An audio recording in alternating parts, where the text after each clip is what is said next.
Hey guys, it's Adam. I hope you're doing lovely. Welcome to Do You Watch Anime, a show where I sit down with a guest every week and ask them, Do you watch anime? And we go from there. And today, joining me is voice actor in such anime as One Piece and Trillion Game, Marianne Bray. How are you? Pretty good. How you doing? Good, good. So, do you watch anime? Yes, too much. Oh, I always love that answer where it's like, yeah, I watched a little too much. So how did you get into anime? Uh so I've always been a big nerd. My mom got me to read Lord of the Rings when I was 10 and I was like, "Yes, this is great." And the movies came out a few years later and I was like, "Yes, this is my life now." So my fellow friends who were also of the nerdy persuasion were like, Mhm. "Hey, you should maybe try out this anime thing." And I'm like, "I don't know. I don't know if that sounds good or not. Maybe." And Mhm. so one of my friends was like, "Here, try this one. It's called Fruits Basket." Yeah. And that sold me. Basically. And it was the original, which like Oh wow. rewatching, I was probably like 16. Like Mhm. rewatching that now, I'm like, "Oh, it had some issues and it's still Oh a yeah. delight, but like I feel spoiled on the remake and of Mhm. course the manga too. But yeah, Yeah. it was Fruits Basket when I was about 15 or 16 and then I think Azumanga Dao and Oran Host Club and then it Okay, just was yeah. like a uphill. And then at 19 I got into One Piece Oh boy. and that's also my life now. Yeah. So, yep. Oh, I love it. So like what was it about One Piece that really got you like into it? Um My One Piece origin story is a little silly. It actually starts with Harry Potter because the last Hmm. Harry Potter book came out in 2007, which was the year I graduated from high school. And so I I hated it. I hated it. It was like she killed off one of my favorite characters. I was mad. I sort of the veil of like, "Oh, this is great and wonderful," was like pulled off of my eyes and I went, Yeah. "Wow, actually I kind of hate a lot of this Mhm. and I need something else to replace this obsession because it had been an obsession." And Lord Mhm. of the Rings was great, but there was no new content back then. Yeah. Um and eh, so I don't know. I was perusing DeviantArt. Um, and there's this one artist who kept drawing a lot of fan art of it was Fred and George. Man, she kept drawing Fred and George fan art, but she also kept drawing fan art of this couple.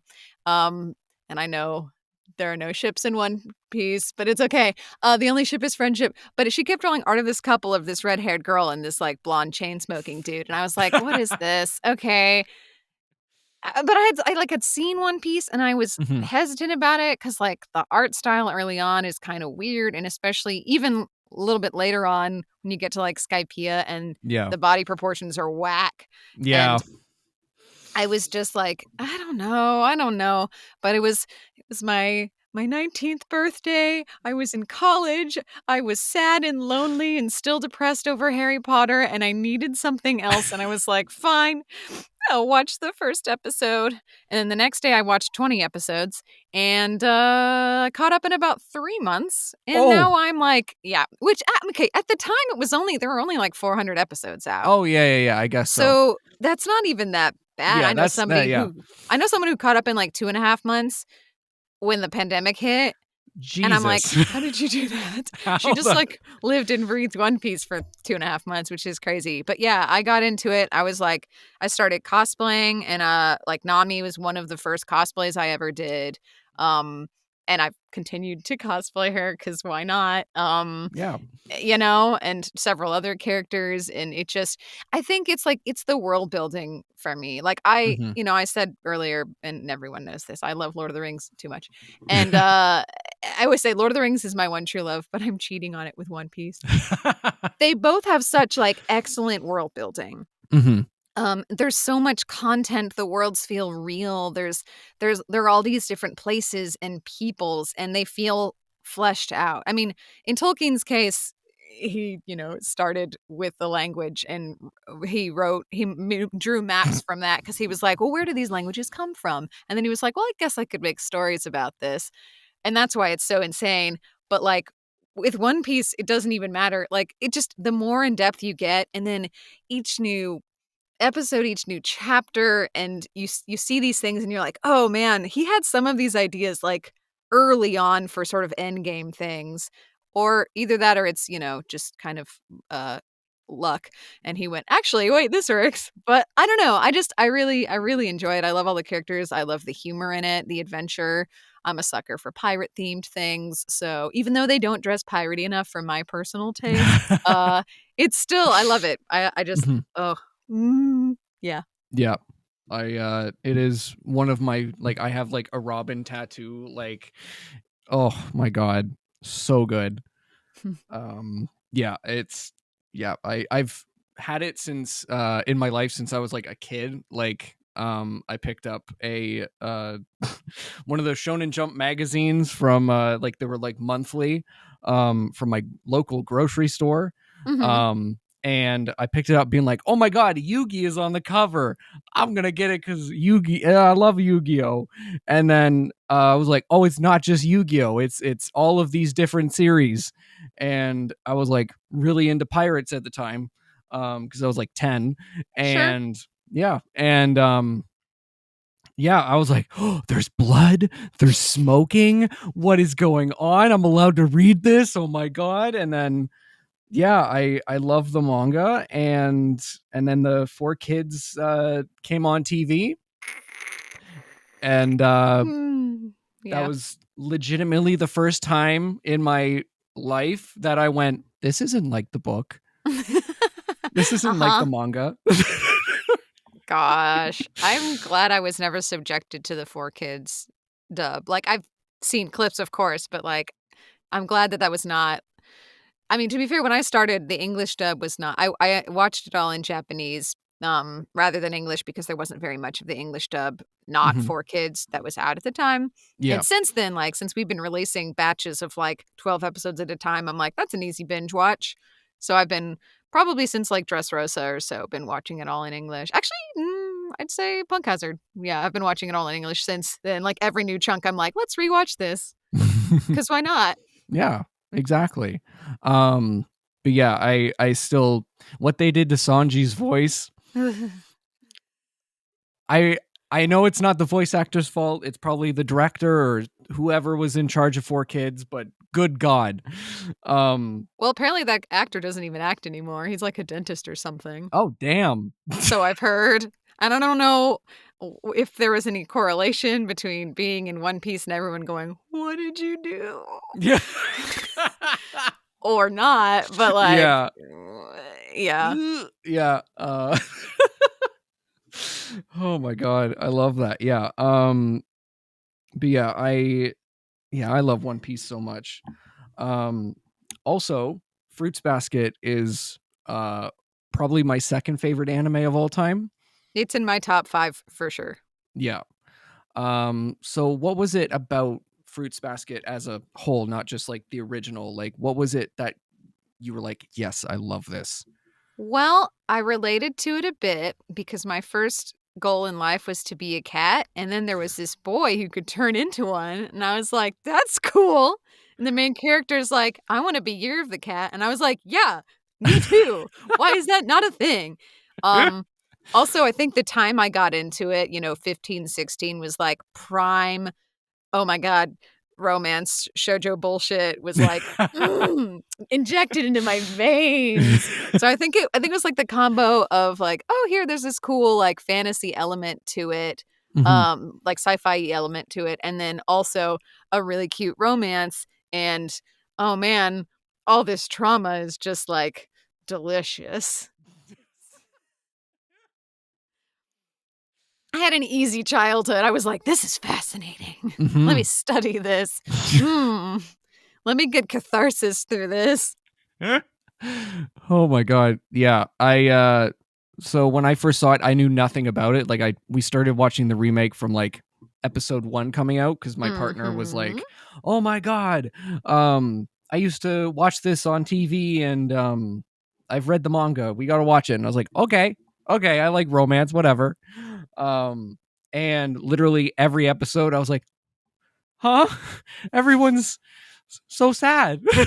I know. I like watching the remake. I think I cried almost every episode. And to be fair, a lot of it wasn't just because it was sad. It was like, Yeah. they're finally making it and it's so beautiful.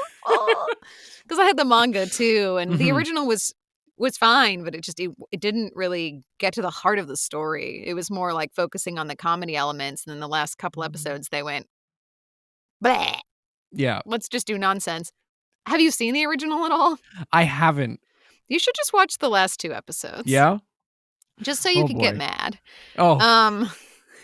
Because it ends where season 1 of the remake ends, where Okay. it's the without getting into spoilers, 'cause I Yeah. don't know how you are on spoilers on this, but like with the Toru running after Kyobits, Yeah. that whole thing. But like it has a bunch of weird things where she keeps stopping and other people have to convince her to keep going on. And I'm like, that is completely against her character. Yeah. Like Hana shows up, Yuki shows up, Akito shows up, and they're just like, hey, this is why you shouldn't get involved with the Soma family.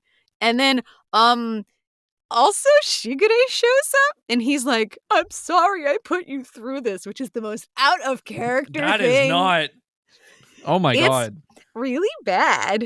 Yeah. It's really bad. And then the last episode is just some like nonsense that they make up where they're like, the reason why Akito is so mean is because he's got like some sort of illness that makes him a jerk. And I'm like, well, you're not totally off, but like also no. They just, I mean, it's one of those like they didn't have the material to cover it, so they just made something up. But Yeah. like, it made me mad, especially like reading the manga. And I can't even remember if I probably, well, I would have, I don't remember if I read the manga or saw the original anime first.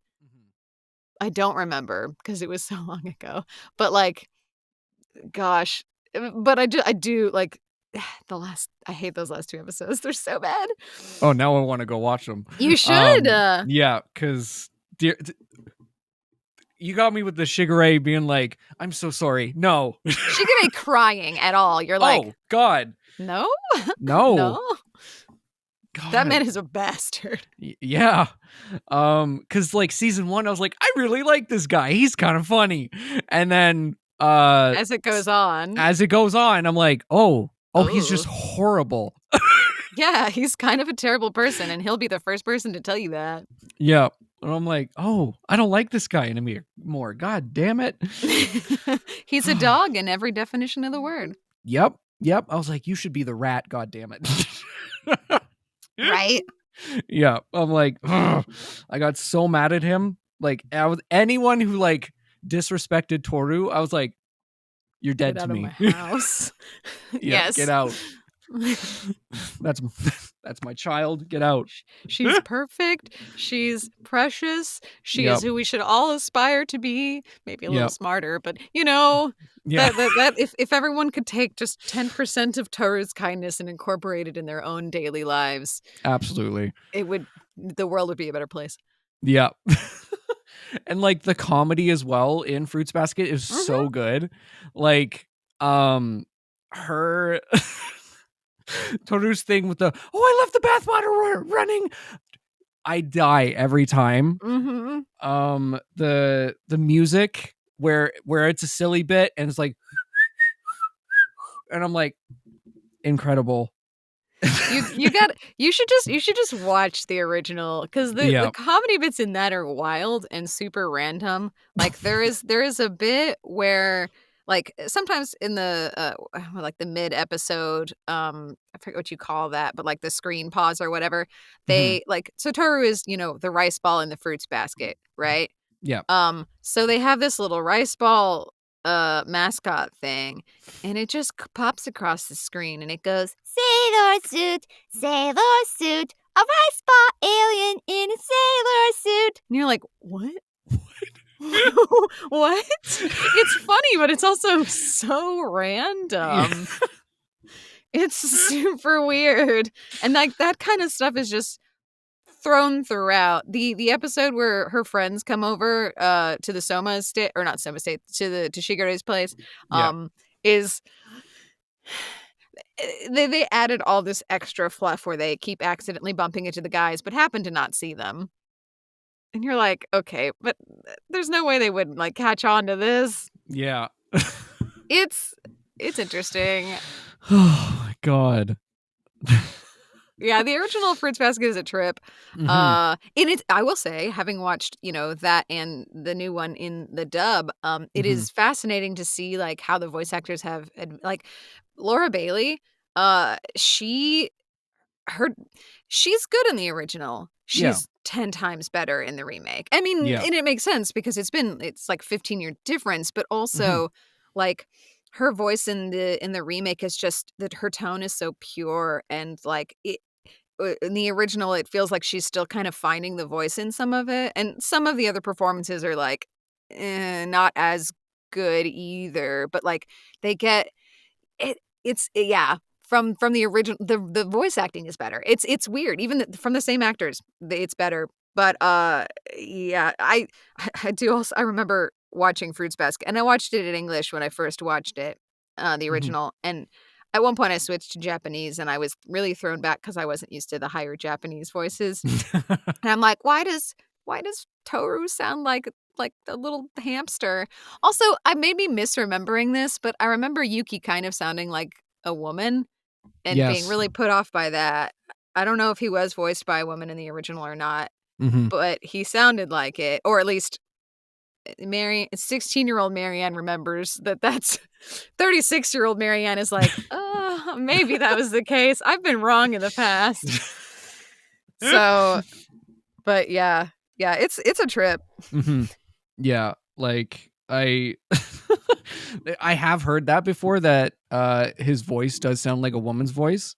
I was like, "Huh, a little strange." But yeah, so speaking of Fruits Basket and One Piece, how was it getting to voice in, like, you're in the Prelude a little bit, and obviously One Piece. How was that, like, being into your favorite, like, anime? So Like, with One Piece, that I did that first.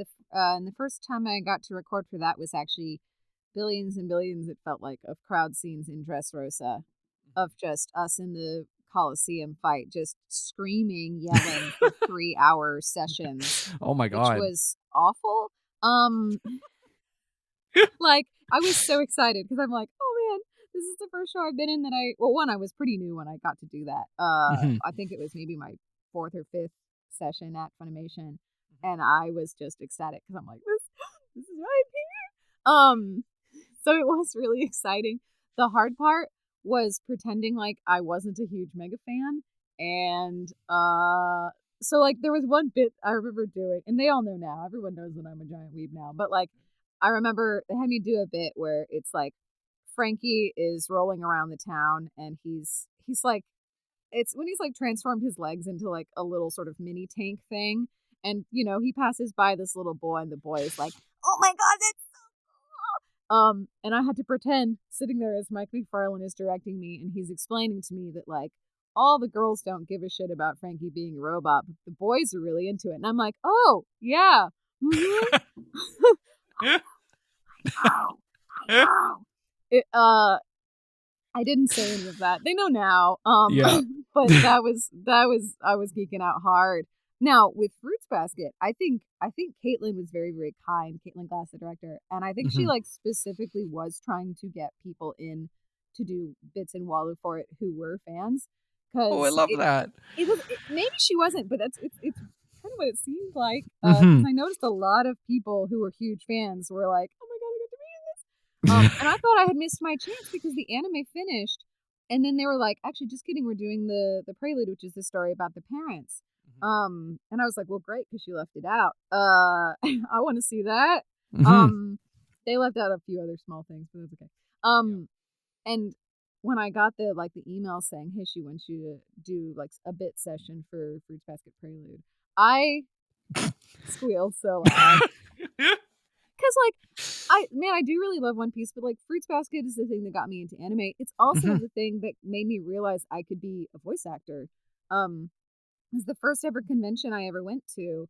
It was what, the last Ushi-Con before it died and became Ikki-Con, and then later on was resurrected as an 18+ convention. This was back in like 2005 or 6, I think. Yeah. Probably 2006. And it Laura Bailey was one of the guests, and she was, I remember I caught the tail end of a panel she was doing where she was talking about voicing for like Koto-chan and being in the booth and all of that. And I'd always wanted to be an actor. I said I wanted to be a cat when I grew up. That's true. And then I was like, wait, I can't grow up to be a small furry animal. Maybe I'll set more realistic goals. I will be a hobbit. I will be a mermaid. I will be a fantasy warrior, and a bunch of other equally realistic things. And then at some point I realized I could be an actor, and then I could maybe do all of those things. Added bonus, no danger of getting eaten by a dragon. So win-win. And you get to like dabble around in all of it. But I hadn't really thought about voice acting until I saw this panel. And I realized, like, I think I knew that that's who she was, because I don't either, probably some info about the convention or whatever said, like, oh, she's the voice of Fruits Basket, or Toru in Fruits Basket. I was like, oh, I love that show. That's like one of the few things I had seen at that point. And just hearing her talk about it, I'm like, wait, I could do voice acting specifically? Well, this sounds great. This sounds awesome. So like it sort of came full circle when I got to be in Fruit Basket Prelude, because it was the thing. It was the thing that got me into this in the first place, and I got to be even a tiny part of it. Man, I was so like, I was geeking out. And then later on I did it. I had one session where I was just doing bits, and then another session where I was in an actual like Walla session with 3 other people. And man, that was the coolest thing ever. Like, I'm so ecstatic about One Piece, but like Fruits Basket being in that's just, again, it's just like full circle. I will say for One Piece, because the character I play, Flambe, everyone's favorite little sister. Oh yeah. Almost everyone's most hated female character. That came about in an interesting way, because at that point they figured out that I was a One Piece fan, and we were recording for the beginning of Whole Cake. I think we were doing like a bunch of evil flowers and stuff.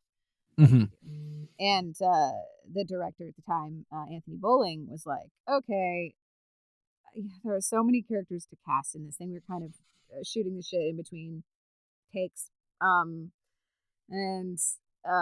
one of the girls I was in the booth was like, yeah, man, it'd be cool to get to audition for some. And he's like, hey, look, if you know One Piece and you know there are characters you might want to read for, let me know, man, because I need as much help casting this as I can. And she was like, well, Marianne's a real One Piece expert. I'm like, don't out me. It's fine. And he was like, okay, what characters what you want to read for? And I was like, oh, I mean, I'm sure you've already cast Pudding. He's like, yeah. And I'm like, I don't know, maybe like Almond. I don't know. And then I was thinking through it. And I'm like, wait. You know who'd be fun? And who is a voice archetype I had not done yet, because I don't think people usually hear my regular speaking voice and think, oh, you can do cutesy high. I'm like, what about Flambe? And he was like, which one was that? And I'm like, you know, everyone's favorite little sister. And he's like, oh, okay. Oh.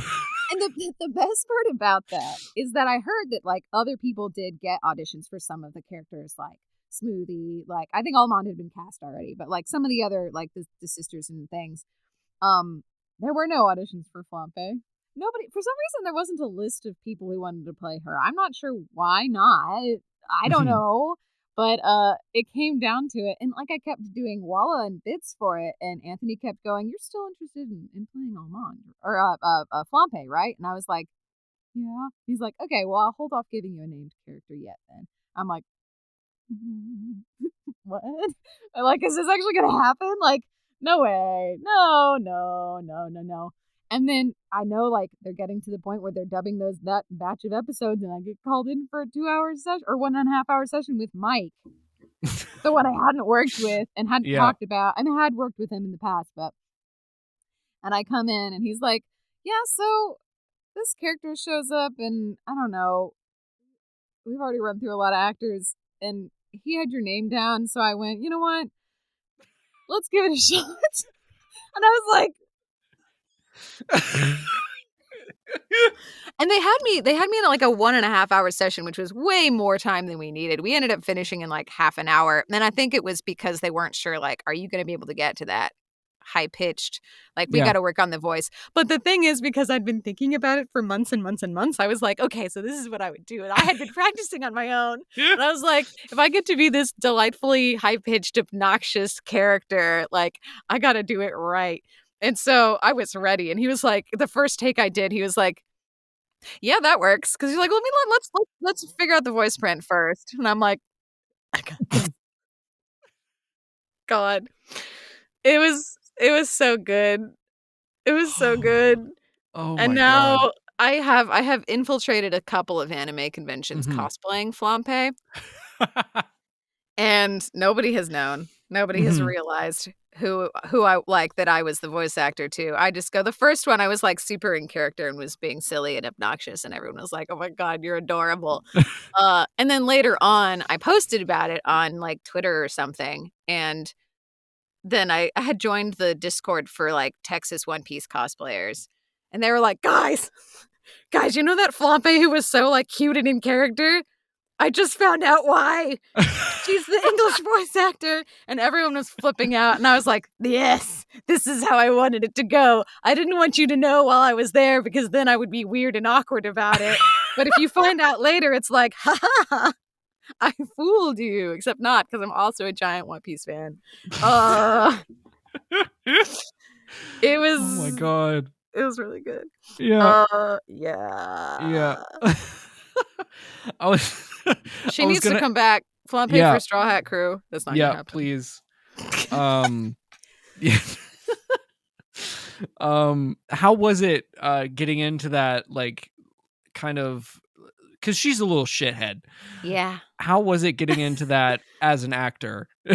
Well, so see, and this is actually kind of great. One of the reasons I actually do like Flambe as a character, and I didn't really care that much about her prior to the possibility of me playing her, I'll be honest. But like thinking about it, you know, in the process of going, well, I might get to actually do this. There was one thing with Flambe that I agreed with, in that the Luffy versus Katakuri fight, unpopular opinion, goes on for way too long. Oh, 100%. And she's sitting there in the middle of the fight going, well, my brother is so cool, but why is it taking him this long to beat this guy? Right?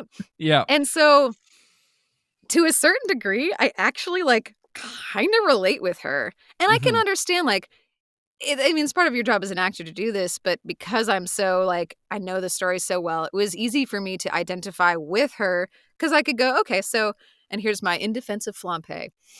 She is a 15-year-old girl. She has been raised to be a brat. She is the brattiest of brats. That's fine. Probably no one's ever told her no in her life. Everyone loves her, except for this one brother who probably likes her fine, but, you know, she wants him to love her too. Fine. So she idolizes him. He's so cool. She's like, all right, this is my chance. I'm gonna make him love me too. I'm gonna help him out with this fight, this life or death battle, life or death fight with an enemy of our mother who is like our pirate leader person, captain. And like, yeah, this should go great. This will show him that I'm good at what I do and that I'm a valuable sister, whatever. And then instead of him praising her, instead of being like, well, thanks for the assist, he goes, one, he stabs himself, which is like a... Yeah. what the fuck? Yeah. He stabs himself, and then he pulls off his cool scarf to reveal that he actually has a fucking maw for a mouth, which is terrifying. And then he screams at her. And like, 15-year-old little girl, what is her response going to be? It's either going to be to cry or to get defensive and mad. And she does both. Yeah. And like, did she go overboard? Yes, absolutely. She did not need to take pictures to post all around Totoland or whatever. But like, of course she was gonna badmouth him. She's like, she thought he was gonna praise her, and then he was mean and also scary and also did something really weird. Like, why would you stab? This is a life or death fight. Yeah. Why are you suddenly acting like it's an honorable duel? Like, True. I never understood that. And like, well, I'm like, yeah, she overreacted, absolutely. But it was easy for me to like kind of get in character and go like, what? Because I did agree with her and something. I was like, why did he stab himself? That doesn't make any sense. No. Like, I get why he would be mad that she interrupted because like a dude's pride or whatever nonsense, which I think is silly, but that's fine. Like, I can understand that, but I'm like, why would you? You would have won. Yeah, straight up. You could have just had a conversation. You were like, thank you for trying. Next time I can fight my battles by myself. Yeah. Because like Luffy gets his ass beat that whole fight. Yeah, he does. Like, I was rewatching it the other day. And I was like, wow, this is just him getting his ass kicked for 6 or 7 episodes. It sure is. Also, let me tell you, it is the most fun in the world to get to play Bratty. I bet. Because it's like, let's play something. Because like, in real life, I hate making people upset. Yep. I hate even like going, hey man, you did something that's actually kind of annoying. Like, I hate even talking about it. I don't want people to be upset. So I'd rather just be like, I'll just deal with it. It's a personal problem. I shouldn't, and I realize there are some flaws with that logic, but also I don't like confrontation. So getting to play a character who doesn't care, who gets to just say what she wants, what's on her mind, like she's always right. That is so much fun. I bet. So much fun. And then like me playing Flambe actually ended up resulting in me, like, that's why I got cast in Tempuru later on, which is like the silly ecchi show I was in, where I also play a bratty girl. And it was because Mike was also directing that. And he was like, yeah, I mean, she's kind of similar in bratty tone to your One Piece girl. So I figured you'd have fun with this. And then that character evolved from being a brat to just being a dumbass, which is really great character development, in my opinion. Oh, yeah. And that was also just like so much fun to get to do. I want to play comedy again. Crunchyroll, let me do comedy. Yeah. Because, like, the high-pitched, dumb characters, and Flambe is a little dumb. They're so much fun. Yeah. They're so silly. Man, I really enjoy that. That's why I really hope Flambe gets to come back. Yeah. Even if it's just for bitty bits. I mean, we had some stuff in Wano, but, like, I had one session where I came in and literally went, Mama! And that was it. For when she, like, wakes up out of her, like, memory fog coma and it remembers everything. Yeah. And like all her kids go, Mama. I'm like, well, what a great session that was. I got paid for it, but it was like, well, they're back, I guess. And then they don't show up. That's what I want to know. Like, all of them showed up and the only one who made it was Pero. Like, where's everybody else? Are they on the hunt to rescue Pudding? Like, what? Huh? Yeah. Like, bruh. I want to see them again. Yeah. And not just because Flambe's there, but also. I want to see her in her fan club. Oh gosh, yeah. Hi, I'm Steve Yurko. And I'm Tara Sands. Now available from Maji Media is our new podcast, 4Kids Flashback. 4Kids is the company who brought you the English dub of Pokemon in the late 90s and so many other shows like Yu-Gi-Oh!, Shaman King, Teenage Mutant Ninja Turtles, Kirby, the infamous One Piece dub, and so many more. We'll be talking to the people who worked at 4Kids. Actors, directors, writers, editors, producers, engineers, you get the point. And hopefully get the answers to questions both you and I have about the company. I actually worked there as a voice actor on some of the shows. And I was a kid watching the shows and remember way more than Tara does. And thank God for that. Steve is actually a professional storyboard artist, which gives some really unique insights into anime and animation. Subscribe today wherever you get your podcasts. That's the number 4Kids Flashback. Hey guys, welcome to the Patreon shoutout portion of today's episode. And this is basically a portion where I give my little patrons a shout out because they help me, they donate to the podcast, and they help it run. And if you want to become a patron, you can go down below. You get exclusive videos as well as behind the scenes and even the episodes a day early. Thank you to Hayden, Gio, Blythe, Keith, Brooke, Ray, Bunny, and Mikey. Thank you guys so much for all your support. And yeah, thank you guys for all your support. And back to the episode. The bestest little sister king or something like that? I want to be king of the little sisters. That's it. It's that because good. it's mirroring Luffy's I want to be king of the pirates. She Yeah. just wants to be king of the little sisters, which doesn't really make any sense. Nope. But that's kind of why it's great. Yep. When she first said it, I was like, what? I really would love to see like a Times, like, you know how Oda does the SBS interview things where he will he'll answer questions, whatever, and he's done several for like the Straw Hats where this is how they age in the good timeline, this is how they age in the bad timeline. Yeah. I want to see a Flambe one. I know that would Yeah. be super obscure for him to do, but in my headcanon is that even when she's an old lady, she's like, I want to be king of the little sisters. Like, still, because I just think that like, if her personality just didn't change at all, it would be the Yep. funniest thing in the world to me. Like, she's still trying to pretend to be cute and little. Instead, she's like this old ass lady. Yeah, exactly. Oh my God. She has her own family, and they're all like, okay, grandma. Yeah. Yes, you're the cutest little sister. Yeah. When I was rewatching, I wanted to see how many times she actually said big brother, because Jesus Christ. It is a lot. It is a brother. lot. Big bro. There's a lot of that because, like, trying to translate big brother into like the mouth flaps and stuff. There was a lot of big bros instead of big brothers, but same thing. Yeah, totally. Oh my God. Oh my God. So you voice Futaba in Yes. Trillion Game. Yes. Could you pitch Trillion Game to someone who hasn't watched it? I'm gonna be honest. I've only seen the first episode. It's just, the art style is so unique. Yep.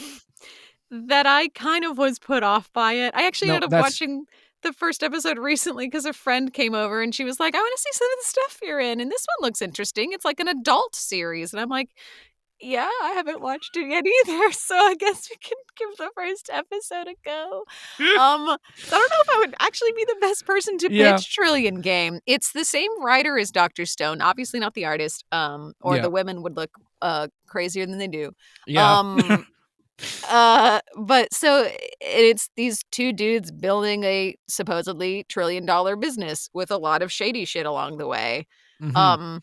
It is an adult anime, but it's not adult because it's got like violence or sex or anything like that. It's just like adult themes. Like, I would not be like, hey, teenager, you should watch Trillion Game, because they'd be like, I don't know about finances. What is this guy talking about? Exactly. So it's like, it is one of the few like anime I would say that is for adults that adults would appreciate, without it having to rely upon like, oh, this is, they're really sexy characters, or, there's a lot of blood and gore and fighting. Mhm. And like the stuff that I've worked on, I've been like, well, this seems kind of seems interesting. Maybe I should watch it. I watch almost everything that I'm in. Just this particular one, I was like, oh, it's ugly. Yeah. And then, yeah. but she shows up late enough. If she had shown up earlier, I probably would have watched it from the beginning. But because they don't show up till like episode 10 of the first season, and so, or the first half, I guess. So by that point, I was like, I don't really want to watch 10 episodes. So I feel like that's bad of me. And I said, I normally watch everything I'm in. I just hadn't watched Trillion Game. Yeah. I will skim through each new episode when it comes out in Japanese to be like, let's see if I'm going to be recording this week. What is she doing now? Another snide remark? Great. I love this. Yeah, I when I first saw the trailer, I was like, what is going on? I was like, why is JoJo's in a suit? Like, Oh yeah, kinda. It kinda does look like that. Yeah, it's so harsh lines and like big, like audacious kind of art style that I was like, It's almost it almost looks like older anime. yeah. I mean, Yeah. like unto the original JoJo. It's like Trillion Game kind of brings back vibes of stuff that came out in like the late 80s, early 90s. Mhm. Which isn't really in vogue anymore, which is I think why a lot of people are like, eh. Yeah. I was like, oh, okay, this is a lot. Wow. But it's not, like I said, I watched the first episode Yeah. like a week ago, and I was like, actually, this isn't terrible. yeah. Like it's got an interesting story. It just, Mhm. you gotta move past the art style. If I did it for One Piece, I guess I could do it for Trillion Game. Yeah. Somehow I don't think I will get as into Trillion Game as One Piece, but That would be very impressive. yeah. It would have to really hook me. Finances. Yeah. Ooh. Gotcha games. Yes. Yes. Oh, my friend who is over is also like, she is in game audio development. So she was like, Okay, yeah. well, that sounds interesting. This isn't exactly accurate. And I was like, of course it's not. What? I want her to watch more so she can be like, this, yes, this, no. Yeah. Because that's my favorite thing, or like Yeah. real people in the careers of the thing that they're watching and going, no. But like, I would think that some of it would be true, because I know, like, because it's the same author as Dr. Stone. Yeah. And apparently a lot of science-y peoples have watched the Dr. Stonage and gone, actually, 90% of this is real. Would they be able to accomplish this on their own with Stone World stuff? Probably not. But like, the science is legit. So Yeah. So I would think that he probably would have done some research when doing Trillion Game into business dealings and stuff. But obviously a big portion of Trillion Game's plot has to do with one of the main dudes kind of scamming people, though. So maybe that is not accurate, just to not encourage people to be scammers. Yeah. But I don't know, or maybe it is. Maybe it's an inside look. Yeah, who knows? Hard to say. You know. So you were mentioning you cosplay. Yes. What got you into doing cosplay? Well, so as I said, I kind of figured out when I went to that first convention, I figured out like, hey, man, voice acting would be really cool. The only thing about voice acting that is unappealing to me is that there are no costumes involved, and that makes me sad. And I didn't get into cosplay specifically because of that. Yeah. But it's also like, I have always been a very costumey person. People who see me in real life know that I am constantly dressed like I'm ready to go to the Ren Fair at a moment's notice. I mean, because why not? Why? I figured, I'm like, hey, maybe I can't be an elf, but I can dress like one, or a hobbit, or whatever. Hell yeah. So I do, because why not? Yeah. Not full blown. If I'm going to Ren Fair, because I've got the corset and the belt with all the trinkets and the hat that I made and all this stuff. But yeah, and I always love dressing up for Halloween, and I did Halloween much later than most people do, because why not? Yeah. And so I remember my mom would always make our Halloween costumes too. And so the first time I was like, hey, Mom, I want you to make me this Aerith Gainsborough cosplay. She was like, why don't I teach you to sew? And you can do it yourself. And I went, oh, okay, that works too. That works too. And after, many hours and only a couple crying sessions, I did it. And it was really cool. And going to a convention and like seeing everybody else in costume and having people be excited about yours is just like, it's so cool. And my mom and my sister, all the women in my family are like artsy, fartsy, crafty people. My sister actually is the head of the costume department at the University of Tennessee in Knoxville. Oh, wow. So like it is. And she used to make hats for Broadway. Wow. Like 20 years ago when she was living in New York. And so like it's in our blood to be crafty, to like sew. My mom's more of a like knitter crocheter, and I'm more like, I like fabric as a medium. My sister, as I said, does like hats mostly, but she obviously does other things too. But like it's really cool to get to create something. like go to a fabric store, R.I.P. Joann's. Yeah. I was just there today. I was like, no, why are you closing? Go to a fabric store, pick out some stuff, and then like turn it into a thing. Like, here's a pile of cloth, and now it's a dress or whatever. Like, and I will say, when I cosplay, one of my first stops is usually a thrift store because I'll find stuff that's close, and alter it if I can. Because you can start from nothing if you want to, and certain things you have to. Like, talking about Dr. Stone, I cosplayed Kohaku. I was not going to find something that resembled her outfit in the wild. Not of the fabric that it needed to be, or the look of the fabric, which I used like a vinyl material because I wanted it to look like leather, Okay, yeah. and not spend leather prices. So, and it was really cool, and it's got the right, like, the texture is right. I'm a kind of a fabric snob a little bit. I can't tell you what the types of fabrics are necessarily, what the content and stuff is, but I can look at the feel and look at the texture on the fabric and go, yes, this feels and looks right for this character. Every time I make a cosplay, I try to make it look like real clothing and not like a costume. Okay, yeah. And like, no shade to people who do store-bought like cosplays, but I can't do that.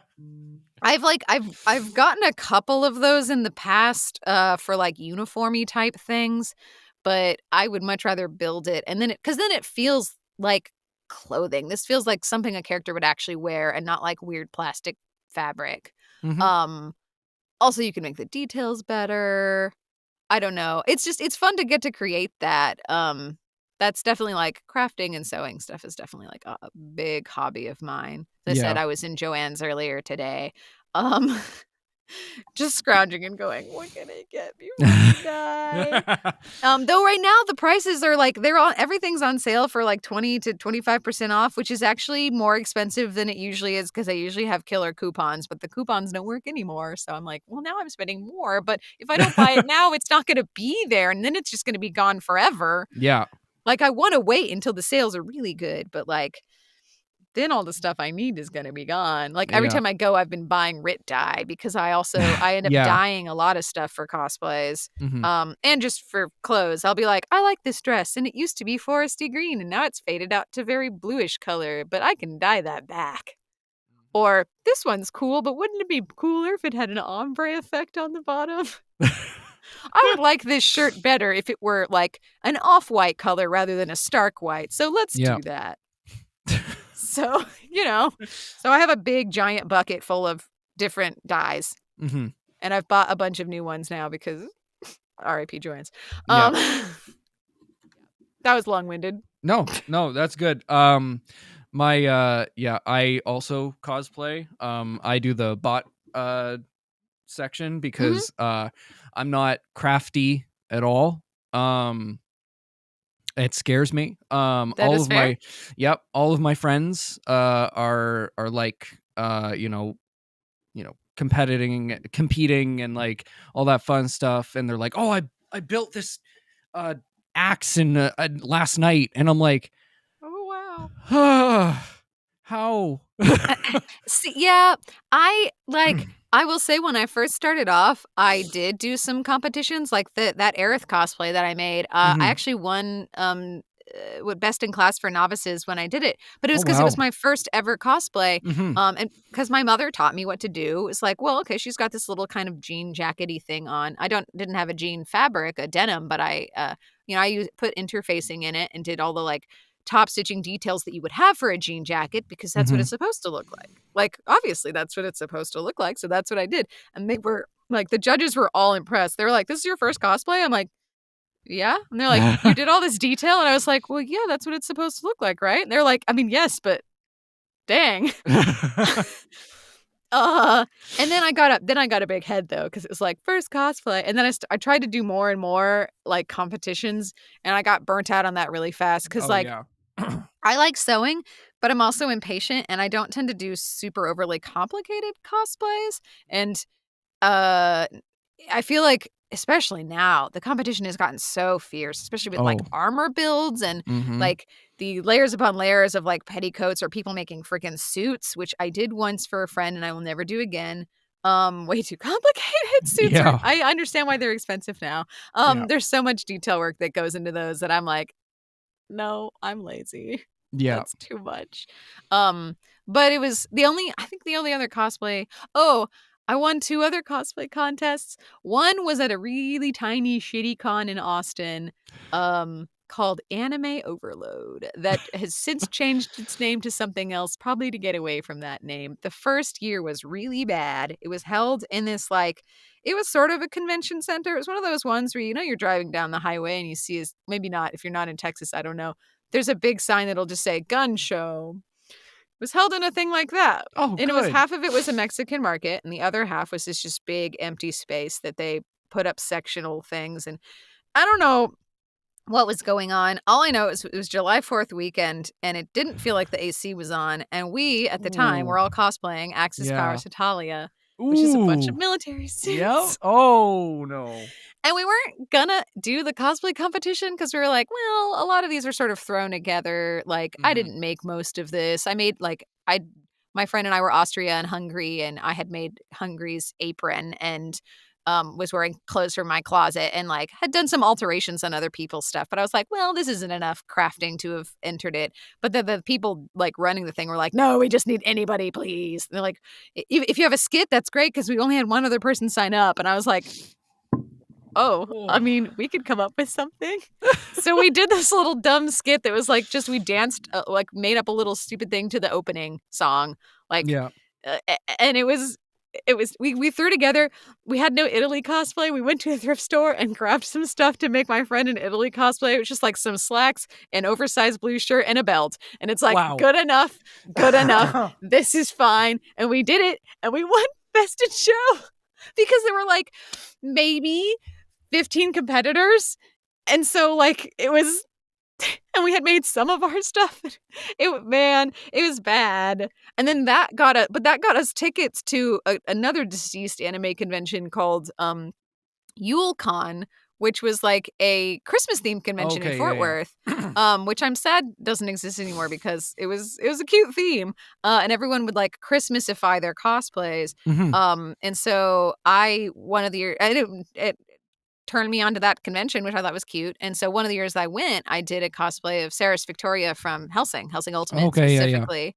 And I was like, well, I have the blood Ceres, the red version. I'll just put trim and stuff on it.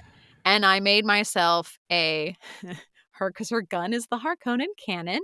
So I made out of a bunch of scrapped cardboard and a what was it? The end of a Coke bottle. I made the Harkonnen candy cane. So it was just basically it was the Harkonnen cannon, but it was just painted red and white candy cane stripes. It was kind of sloppily done, but it got the point across. And then I did the second year I went to that convention, I was like, well, I'll bring this cosplay back, but you know what I should do? Because she gets her shadow arm later. I should do a Christmas tree arm. So I did, and I painted all these little ornaments to look like Alucard's because I got the round red baubles. I painted the eyes on them to look like an Alucard shadow. He gets all the eyes popping out, and I think I won that one too. I think somewhere you can find the video of me, and it's so silly. But those are the only 3 things I've ever won. Every other thing I've just gone and then waited for 6 hours to be in a thing and then not gotten anything. And I got really burnt out on that really fast because I don't have the patience or the actual want to do stuff as complicated as what the people who rightfully are doing, winning, are doing. Because, I mean, more power to them, but I don't have that kind of money anymore either. I still cosplay, absolutely, but I can't do competitions. They're too stressful. And then half your day is spent just being in line to do the competition. And maybe they've gotten better about that. I don't know. No. I've done some No. hall cosplay stuff, but yeah, from what I've heard, no. They're like, okay, well, if you're going to participate and it starts at 6 p.m., you have to be there at 2. And I'm like, okay. And then you're just there all day. You got to do prejudging. And I'm like, well, that's fun, but I don't do props really. I do some. I've played a little with craft foam and thermoplastics, but I made My dad has helped me in the past when I was living in Austin, because he's a craftsman person himself, Mhm. just kind of an all-around handyman. So we've made some like swords and daggers and things out of scrap wood. And that's cool, but that was mostly him doing that, not me. Yeah. So it's fun. It's cool to make something and to make it come to life and to try to like, how do I make this work? Mhm. The two most complicated ones I ever did were actually two One Piece characters. I cosplayed Ishli, who, everyone's favorite character, Ishli, who everyone knows who that is. She is the mermaid in Fishman Island who makes Sanji almost die from a nosebleed because Oh. he puts his head in her boobs. But I liked her character design. I like her character design because she looks Yeah. kind of like a mermaid version of Ace because she's got long curly hair Yeah. and freckles. And Yeah. then she has this like pretty white and black striped tail. And I thought, oh, Mhm. that would be fun to do. And trying to figure out how to make something look like a realistic mermaid tail. That was a challenge. Yeah, I And was then gonna later say, on, how was that? Holy crap. I only cried over that a couple times too. Only a few. Well, it's also like, how do I make a mermaid tail and then how do I walk in it? Because I got to make this walkable. The answer was Yeah. a zipper in the side. And if I were doing it again, because I have actual mermaid tails now that Yeah. they're more readily available and somewhat affordable, that is definitely what I used my what was it, the stimulus check for? But that's okay. I would totally just use the tail insert from that and use that as a pattern reference instead of like the crazy amounts of like measuring I did to try Mhm. to figure out. It was bad. It was so bad. But yeah, it was, and I like didn't know what to do for the flipper part, and I kind of Mhm. cobbled together some like boning and stuff, and it looks okay. I haven't worn that cosplay in years though. The wig Yeah. died. Ooh, yeah. The other one that I did that I should rewear because that one is, I think, more fun, but it could use some TLC, is I cosplayed Monet. Oh, yeah. For listeners who don't know, she is a harpy. So she's got like harpy wings and cool harpy feet and stuff. And so I looked up some like tutorials for how people have done harpy feet in the past and Mhm.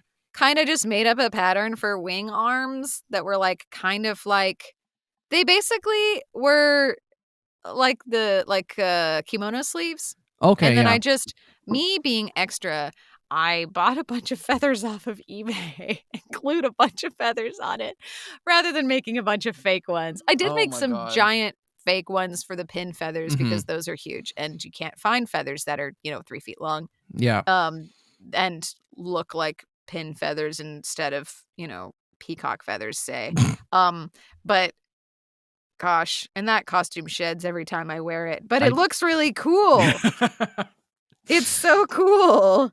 Yeah. One of my friends has a Doflamingo. Like they made a Doflamingo like Speaking of jacket. costumes that Yeah. shed, Yeah, exactly. did they do them out of feather boas? Because that's the only way I could think of. Yeah, I have no idea how they did it, but it sheds so much. Like it is ridiculous. Gosh, every time I see a Doflamingo cosplayers, I'm like, what did you do for this?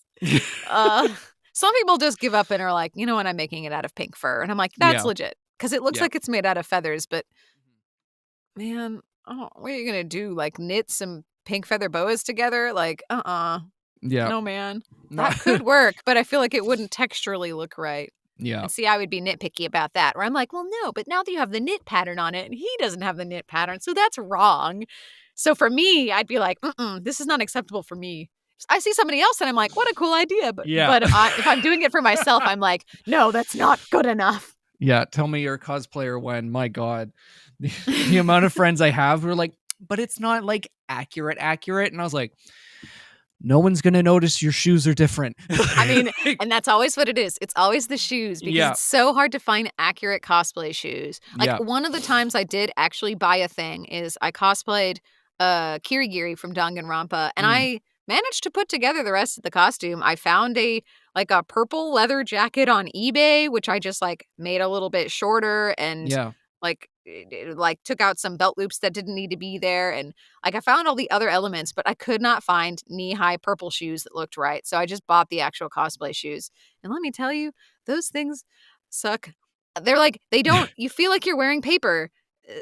like I'm scared to wear them and walk in them because I feel like they're gonna just die and rip and tear. And they're Yeah. like they're not horribly constructed. It's just, it's really it's like bought cosplay stuff. It's just the material is not actual everyday wearable material. Mhm. So after time, so I've only worn that a few times. Last time I wore that, actually, my roommates and I did this, the stupid grimace shake thing. We were like, what if we did this with Danganronpa? Dear Lord. It was so funny, though. Because the grimace shake is almost the color of Danganronpa blood. Yeah. So we're like, we can make this work. Anyway. Oh my God. Can you tell I have ADHD from the way I jump from subject to subject? So do I. So I completely get it. Yeah. So before we go, besides Laura Bailey, when Yes. you were first getting into voice acting, who were some people that were inspiring to you? I didn't know a lot of voice actors when I first started. Mhm. I know, like, when I first started in 2013, actually, with Sentai, which I feel like not everyone knows. Yeah. Like, I started a long time ago and then didn't get a lot of work and then came back. But when I started in there, I remember, like, one of the shows I was doing, Chris Harris, who was directing me, was like, "Oh, it's so exciting! We got Monica Rial and Jessica Cavallo back," and I was like, "I don't know who those people are." So like, and Monica Rial is like the biggest female voice actor in anime ever. Like she has, I think, the most credits ever. And I had no idea who that was. So I don't know. I didn't really have a whole lot of idols initially. Once I got into it and like started actually learning who was who, I will say the two women besides Laura Bailey that really were like inspirations to me were Caitlin Glass, actually, and Colleen Clinkenbeard. Okay. The two of them in particular. Mhm. A lot of it was just because they have, especially Caitlin, have sort of similar natural speaking voices to me, like similar in tone. And so I'm like, they can do all of these things with their voices, so like I should be able to do that with mine. And like the roles that they've gotten to play, the stuff they've gotten to be a part of is just so cool. And then they're both directors too. Colleen not anymore, but like it was like they were so ingrained in it and they did so many cool projects that like that it was just like those two, I think especially, were just like, man, if I could be that cool one day, like that talented, that like good at what I do, then that would be amazing. So I will say, like, that was the other thing that got me really excited about working on Fruits Basket, is because Caitlin was directing it. And I think I had worked with her like once or twice, but very briefly. And that was my first like individual session with her when I was doing bits for that movie. And I was like, I was not only freaking out because I was doing Fruits Basket, I was also freaking out because I was like, I got to work with Caitlin Glass. And then since then, I've gotten to work with her again for a couple other things, including Black Butler, which was really, really cool too. Yeah. Because like, we don't get to do accents in anime that much. And I'm really good at dialects, and like the chance to get to actually do that. I'm one of those people who like, I know I'm good at dialects. As soon as I have to do them professionally, though, I'm like, actually, what if I suck? What if I'm actually terrible? What if this sounds like garbage? And so we got the auditions and I did them, and I was like, well, what if I'm terrible? What if I actually suck? What if I'm garbage? And there were only two characters in that season who had not been cast yet who needed like feminine voices. And one of them went to Kieran Strange because he's amazing and he's already English. Yeah. So he was voicing a Scottish character, which is great. And then, right. I mean, I was amused. But then the other one, like, I got, and I didn't even realize there was another like feminine sounding voice character. And so I was shocked. And it was like such an honor to get cast, because like, I don't know if this is actually true or not, but in my mind, Caitlin is kind of a picky director. And maybe it's just because I like esteem her so highly that I'm like, she wouldn't deign work with a peon such as I, but I'm like, but so in my mind, I'm like, well, she's picky. She only really picks the people she actually really likes. And that's not me, of course. So the fact that she actually did pick me, it did two things. It was like, oh, she likes me. And then also, I guess my British accent is good. Like, you know, Mhm. as I said, I know it's good, but I don't know that it's good. So Yeah. somebody else going, yes, it's good. And Kieran, actually, I was amused by this. Later on, like, when he found out I was this character too, and he was listening to the episodes, he's like, mate, I don't know how to tell you this. Like, it's really weird. Your dialect is like the most legit sounding of like everyone's. And I'm like, what? He's like, yeah, you sound like an actual English person, and it wigs me out. And I'm like, you're joking. You're not actually serious. It's like, stop. But he's told me this multiple times, and I'm Mhm. like, I guess it must be true if you're saying so. Thanks. Unless you're just lying to be nice to me, but I don't think you are. But like, man. But yeah, getting to work on Black Butler was also just Mhm. like super cool. That's like an old series. Yeah. And it coming back, one, Was cool. huge. And then getting to be even a tiny part of it. Mhm. And I know there's more coming soon. And in future seasons, I believe my little boy, my bumbling British boy, comes back. So for a brief stint in an idol group, as you do Of course. in as you do. Victorian England. Yeah, Victorian England That's very idol Victorian group, England is, they are known for their idol groups. Of course. They're boy bands. That is a thing. I'm very curious how they're gonna work that into the plot, but that's it's fine. Anyway. Yeah.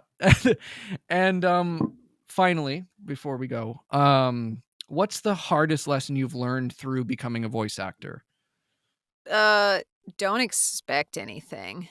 Mhm. Like, you cannot get too attached to specific roles or even specific shows. Cause like each new season there's at least like one or two shows, if not more, that you're like, oh man, I would kill to be in this. Because inevitably you might, but you also might not. And you can't let it crush you every time. And like I there have been so many things, and there are so many things that I want to do. Like, man, I love Freerun, and I would love to be in Freerun. And I've caught myself like looking on the wiki pages to see what female characters are showing up soon. And I'm like, I can't do this. I can't do this, because then I'll get my hopes up. And like, if I don't get it, which I mean, they had the stats for recently come out with Crunchyroll for like how many actors they work with, and it was something like 700 to 800. Presumably half of those, at least, are my competition. Like, I got 300 other ladies or femme-voiced personages who are, like, also auditioning for the same roles. There's no way there aren't going to be at least, like, 50 of them who aren't equally just as good at this character, or probably better. So that's kind of the biggest thing that I've had to learn, is, like, not to hope too hard for very specific things, because that'll just end you in disappointment. And it still happens. You still get disappointed. There are a few things coming up that I'm like, I want them, but also so does everyone. Yeah. Like, everyone wants to be in My Hero Vigilantes, but is Yep. everyone going to get it? No. But we all want it. Everyone wants it. Yep. Or Witch Hat Atelier. Oh boy, do I want that. So good. But also, like, I'm like, all these characters are young girls, and while I can do that, I'm sure it's going to be more, they want more grounded voices than what I do, so probably I won't get in that, but you never know. There are other characters, but I can't I can't be going, I have to get this character specifically, or I will just be sad. Yeah.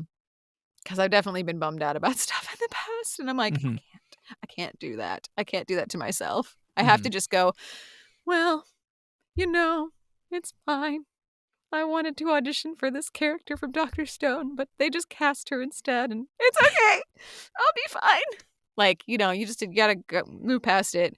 And I have to keep reminding myself, too, that, like, for each new cool thing that is happening now, there's gonna be another new cool thing. Like, I remember Chainsaw Man and getting those auditions and being like, oh my God, this would be hype. This would, like, make or break. This could make my career if I got this, and I didn't, and that's fine. But I'm like, you're like, what else is there? And then, like, okay, well, Kaiju number 8. And now there's Vigilantes. Now there's Witch Hat. Now there's, Kagurabachi, whenever they make an anime of that. Like, there's so much potential. So, like, you never know. You never know what's around the corner, and you never know when there's going to be a show that comes out that, like, you are the person that they go, yeah, this is a Marianne role. Yeah. I don't know that I've had too many of those yet, but, like, you never know. And so it's You can't, and then so the expectations come from not like trying to expect specific things, but also not expect, like, you gotta have hope for yourself too. Like, don't go, I'm never gonna get cast in anything big, because you don't know that. Yeah. That's up to the directors. All you can do Exactly. is do your job and do it well and be a nice person. Be somebody people want to work with. And someday, probably, you'll get to do the fun big thing. And I've gotten to do a couple of really fun big things. Mhm. Just, you know, different. Big is different depending on your definition of it. And I feel Yeah. like as you grow as an actor, you strive for bigger and bigger things, but it is okay. Yes. I don't know if that was No, coherent. that was good. Great. That was perfect. Thank you so much for being on. Yeah. Where can the lovely people find you? I am still on the deceased website known as Twitter. That's what I'm calling it. It is right to dead name Twitter. Yeah. And I'm on Blue Sky as well and Instagram. I believe my profile name on all of those is the same. It is at Marianne Marianne D Hobbit. You know, just subtle Lord of the Rings Yeah. and One Piece references, just all in there. Yeah. Yeah, and that's what I am on. I shit post and post pictures of my very grumpy cat, and yeah, it's good times. And Lord of the Rings memes, plenty of those. Yep. It's a But yeah, good time. yep. But yeah, links will be down there. You can follow me at Corky Cosplays on Instagram, Adam Corky everywhere else, and subscribe to the Patreon. You can get exclusive videos as well as the episodes a day early and some BTS as well. And yeah, I'll see you guys next week. Bye-bye.